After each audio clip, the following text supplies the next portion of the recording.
Welcome back to the channel. In this video, I'll be breaking down how much you need to make in order to afford a 2023 Honda CRV.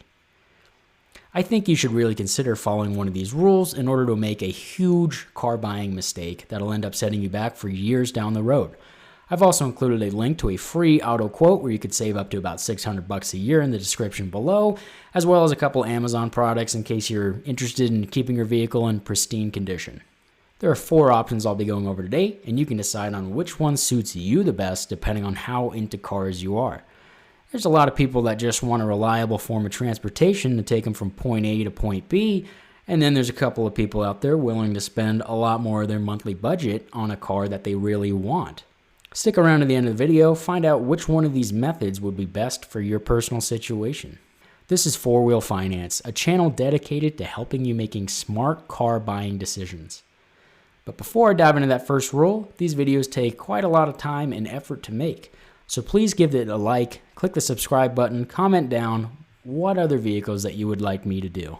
First rule is a pretty popular one. It's called the 24-10 rule. This states that you must put at least 20% down on the vehicle, can't finance it for more than 4 years or 48 months, and the payment can't be more than 10% of your monthly gross income. Since the 2023 Honda CRV has an MSRP of around $28,000, that rhymed pretty good there, you'd need to put down about $5,600. And with the average new vehicle interest rate of 3.86% and a 48-month term, this would bring your monthly payment to $504.37. Take note here that you're also paying about $1,800 in interest. Bankrate states that the average monthly insurance cost is $148 a month, but this varies quite a bit from person to person, so use that smart financial link in the description below to find out exactly how much it would cost for you to insure a car like this. They shop around for you, find the best deal, and it's totally free. This would bring your monthly total to $652.37. Back to that 24-10 rule. Given your monthly cost would be $652.37, you would need a monthly gross income of 10 times that, or $6,523. This would add up to about $78,284.40 annually. I really encourage you to take a look at the opportunity cost here. If you were to buy a cheaper $10,000 car, $5,000 car, and put what would be your car payment of $504.37 into the market instead, over the course of those 5 years with a pretty conservative 6% rate of return, that would turn into $35,217.14, gaining over $5,000 in interest alone here. Again, give it a look at the Acorns and M1 Finance links I've got in the description down below. It's super easy to get started, even if it's a small amount of money. You're better off just getting started now, so I highly encourage you to do that.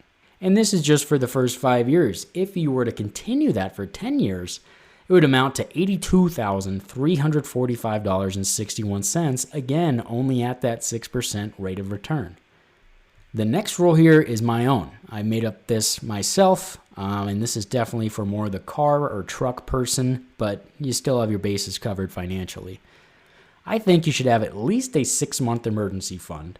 Invest 15% of your gross income into your 401k or 403b, and max out your Roth IRA and ideally your HSA if you've got a high deductible health savings plan, but that's an optional one. I know it seems like quite a lot of saving, and it is, but I also don't give you any monthly percentage rule that you have to stick to beyond that.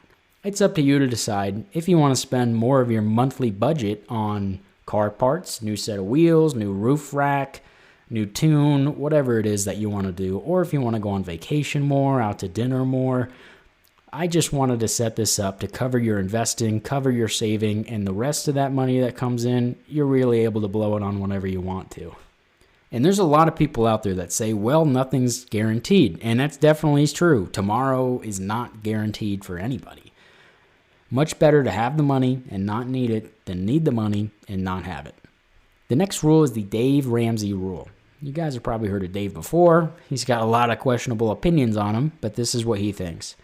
He thinks you need a 3 to 6 month emergency fund built up. The car can't be more than 50% of your annual gross income, and you need to purchase it all in cash up front. Given that the 2023 Honda CRV starts at $28 grand, your annual gross income would need to be a minimum of $56,000. Ideally, it's nice to purchase a vehicle in cash. You would avoid having to pay $1,800 in interest in this case, and your insurance would be a little bit lower, but there's some cons to it as well. Obviously, not everybody has 28 grand here in cash that they can just put on a vehicle all up front. Wrapping up these 4 rules is the final one called the 1/10 rule, which was developed by Financial Samurai. Personally, I think this is a pretty good rule, but it's very aggressive. It's for somebody who's willing to sacrifice not having a very nice car if they really want to build their investments and their net worth quickly. You'll be buying a used car in this case, as the rule states you can only buy 1/10 of your annual income. And so for this case, if the CRV is $28,000, you'd need at least a $280,000 a year income, which is not a whole lot of people out there that have something like that. And you need to own it for at least 5 years. The theory behind this is to minimize some of your car stress and your financial stress. This frees up a little bit of extra money to invest in assets or opportunities that may come your way in the future. It's a lot more stressful making these important life decisions when you're worried about that payment each and every month. Again, take a look at those investing apps down below. Get started as early as you can. Even if it's a small amount of money, you should really look into doing that. Just start with pennies, which Acorns will allow you to do. Once again, this is 4Wheel Finance. If you have any questions regarding car buying or how much of a car you can afford, please leave them down in the comments below, as well as what other vehicles you would like me to review.